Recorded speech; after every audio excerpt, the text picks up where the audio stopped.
Kama ni mara yako ya kwanza unatembelea chaneli yetu ya Top 5 Media, tunakuomba ubonyeze neno subscribe, kisha kwa chini itatokea alama ya kengele. Tunakuomba ubonyeze kengele hiyo ili uwe wa kwanza kupokea taarifa katika chaneli yetu. Asante. Wa kombe la CRDB Bank Federation Cup ama FA ambao tumetoka kutazama siku ya leo kutokea katika uwanja wa KMC Complex uliopo jijini Dar es Salaam, ni mtanange ambao umekutanisha klabu ya soka ya Simba Sports Club majira ya saa 12:30 wakialika klabu ya soka ya TR United, mchezo ambao umemalizika kwa klabu ya soka ya Simba kuweza kufanikiwa kuibuka na ushindi na kuweza kutinga hatua inayofuatia, yani nusu finali michuano mikubwa ya kombe la CRDB Bank Federation Cup kwa mwaka 2025 2026. Bwana, kabla ya kuendelea mbali, kama ni mshabiki wa Simba Sports Club umeweza kufurahishwa na ushindi ambao Simba wameweza kupata siku ya leo, like video yetu, alafu tuende kwenye comment section katuambie wewe ni mshabiki unayeshabikia klabu ya soka ya Simba ukiwa maeneo gani. Fahamu katika dakika ya 6 kupitia kwa Clatous Chama, mchezaji ambaye amezaliwa na upya ndani ya kikosi cha wekundu wa Msimbazi, akipokea pasi safi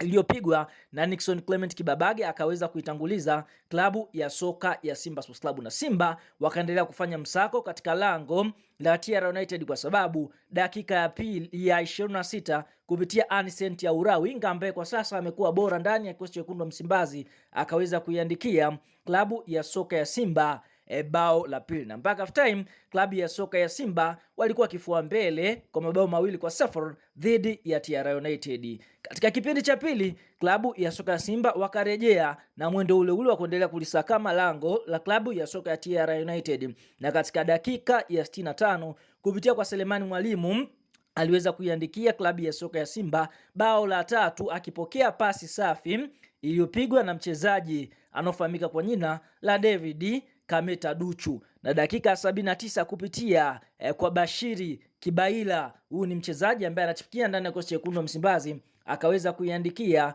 klabu ya soka ya Simba bao la 4. Na ikumbuko kwa upande mwingine Simba Sports Club katika hatua ya nusu finali watakwenda kucheza dhidi ya kikosi cha timu ya soka ya Coastal, huku nusu finali nyingine ikitarajiwa kuchezwa kati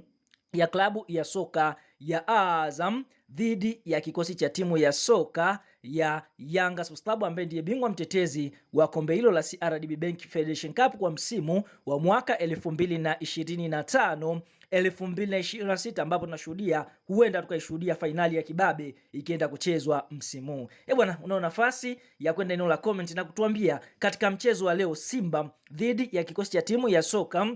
ya TR United, je, ni mchezaji gani ambaye ameweza kukukosha na kuvutiwa na kiwango ambacho ameweza kukionyesha katika mchezo huu wa robo finali michuano mikubwa ya CRDB Bank Federation Cup? Sasa mara baada ya mchezo wa klabu ya soka ya Simba Sports Club na TRA kumalizika na klabu ya soka ya Simba kuweza kufanikiwa kuibuka na ushindi wa mabao 4-0 kupitia meneja habari na mawasiliano wa klabu ya soka ya Yanga Sports Club ndugu Ali Shabani Kamwe ameweza kufunguka maneno ambayo kwa upande mwingine ameweza kupiga kijembe kizito kwa klabu ya soka ya Simba, kwa sababu wamekutana na timu dhaifu, ndio maana wameweza kushinda mabao 4-0. Ali Kamwe anasemaje? Anasema leo kipofu ameona mwezi, hapa akimaanisha kwamba klabu ya soka ya Simba siku ya leo wameweza kuokota dodo. Kwa hiyo tunaona kwa upande mwingine wamecheza na timu dhaifu, akiamini kwamba TRA hakuwa katika ubora, ndio maana Simba wameweza kufanikiwa kushinda mabao 4-0. Bwana, nini maoni, mtazamo kwa kijembe ambacho kimeweza kutolewa na meneja habari na mawasiliano wa klabu ya soka Yanga? Unaona nafasi ya kwenda na comment, kashe maoni yako.